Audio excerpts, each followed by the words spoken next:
Every religion that exists today, all our beliefs were based on reality, on what we perceive as our reality.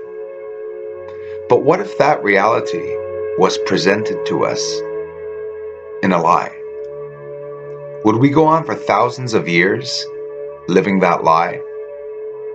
And when would we find out? The only chance we have to find out the truth and what is out there in space, in that beautiful universe of ours, is to find out ourselves.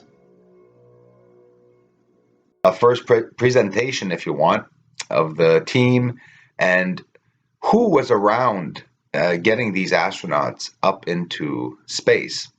It wasn't just a handful of people. Often there were other many companies that were hired in and around the efforts to getting the team up into space by either hiring people for apparatus, etc. And it was, I won't get too much into detail about that because it just gets longer and longer. Hamilton Standard United Technicians. Bottom left of this photo is who you're looking at.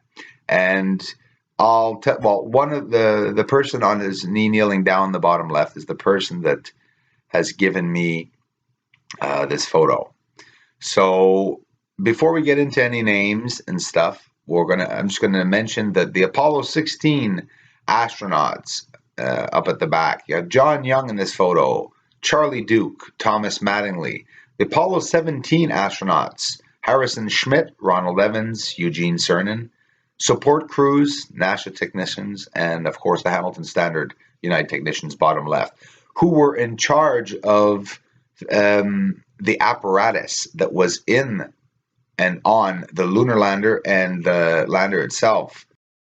So we have in this photo, guys, top left, John Young, Charles Duke, and Thomas Mattingly, Apollo 16 astronauts. To the right, lower, Apollo 17, Harrison Schmitt, Ronald Evans, Eugene Cernan. Along with, in this photo, support crews, NASA technicians, and Hamilton Standard United Technicians.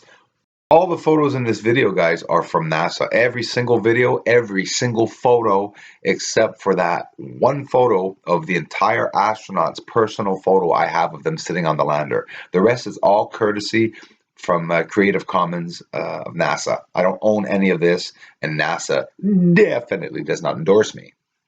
So, yeah, they worked on the Hamilton Standard Technicians worked on the apparatus, building it for Neil Armstrong, Apollo 11, first moon landing. And this is so interesting. He talks about the dust, the problems that they had when they came back. They were packed with dust. Their lungs must have been packed with dust. When they got back into the lander, their suits were so badly filled with dust. They had brushes on them outside, ready in their hands. Every time they would fall, brushing the dust off themselves. And you hear them talking the entire mission about this dust, this dust, this dust. It brings an importance to the dust itself. Why are they talking about this dust so much? Now, the guys that were hired, many of them had divorces because obviously they were working so long and so many hours on these for these missions to be a success. And I'll get more information probably on the Apollo 11 landings, but at least this is a beginning. I got some information and some nice photos of the Apollo 16 and 17 astronauts and a bit of an idea of who the team was formed around to get these guys up into space. Just to mention, this photo was nominated on Wikipedia as one of the clearest ones of the surface of the moon. A nice photo taken during the Apollo 17 mission. So what's the story with all the dust on the moon? When you look at them, and you'll see on a couple of video clips that I have here, courtesy of NASA, that some of the astronauts, Apollo 16 astronauts, while they're walking on the surface of the moon, they're sinking. It just looks like powdered cement all over the place. So is this falling in the air every day on the surface of the moon? Why is it so powdered? And so this would explain why all the surface structures are covered in gray dust. Everything looks gray. It's hard to get perfect angles of these areas because they're just one color.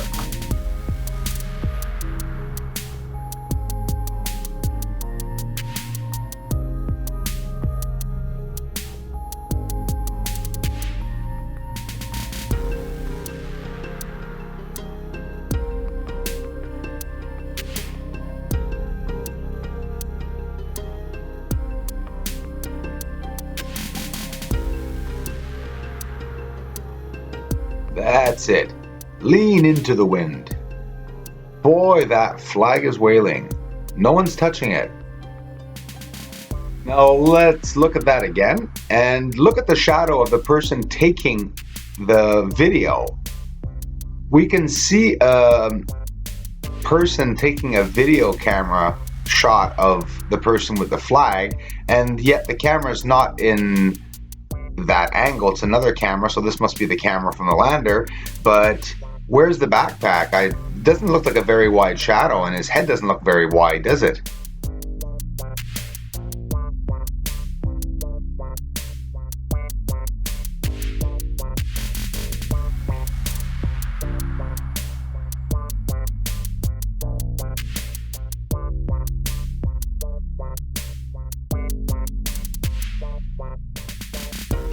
And as they're leaving, you could see the tracks that they went, a real good long distance. It's Apollo 16, I believe.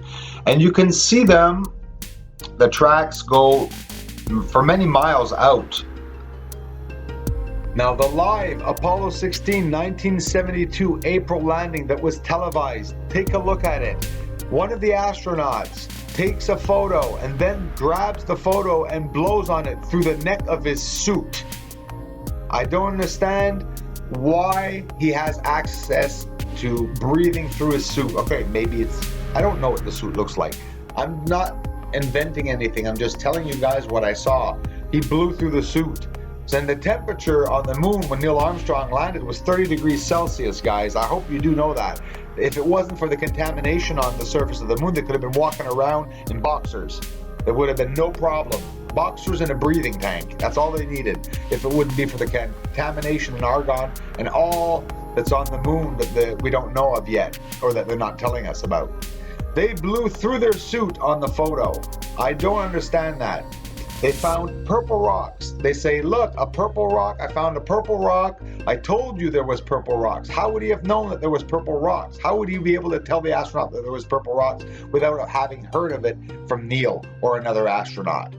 And what happened is that he also said, one of the astronauts checking the 1972 Apollo 16 landing says, there is black glass on the rock. Look, I told you there's glass on the rock. He found a rock with black glass on the rock. Purple rocks, black glass, blowing through their suits on photos and waving flags. Go and watch the lunar landing, guys, of 1972 Apollo 16, and you will see and hear the astronaut say, one of the astronauts, that they are blowing on the dust that is on the photo. And there's dust everywhere. You see them brushing themselves off. You see them having problems standing, like seems the problems with whether it be wind or it's just the way they're moving around. Most of these technicians didn't have very much education at school. Well, they had heads on their shoulders, but no papers to prove they had educations. Grade 7 and 8 educations. Divorced, were married and divorced so young. Had such a big responsibility for young men their age. The astronauts were said to have had no pay, but just to live with the fame, the glamour that would permit them to write books and all their lives, give out seminars to make them make money. But it costs $0 for NASA to get these guys up into space.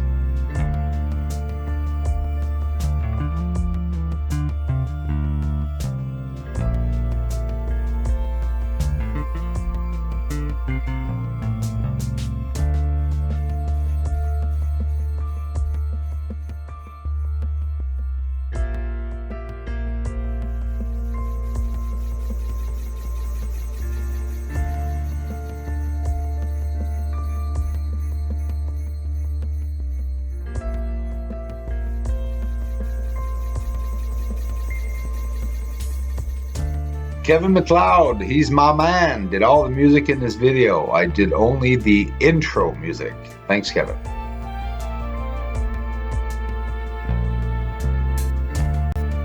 Aside from the first photo that I was showing you all, the one that I received from a technician from Hamilton Standard, every other photo in this video and video clip in this video is NASA property. It's from NASA, and it's from the public domain in Wikipedia Commons. Thank you, NASA.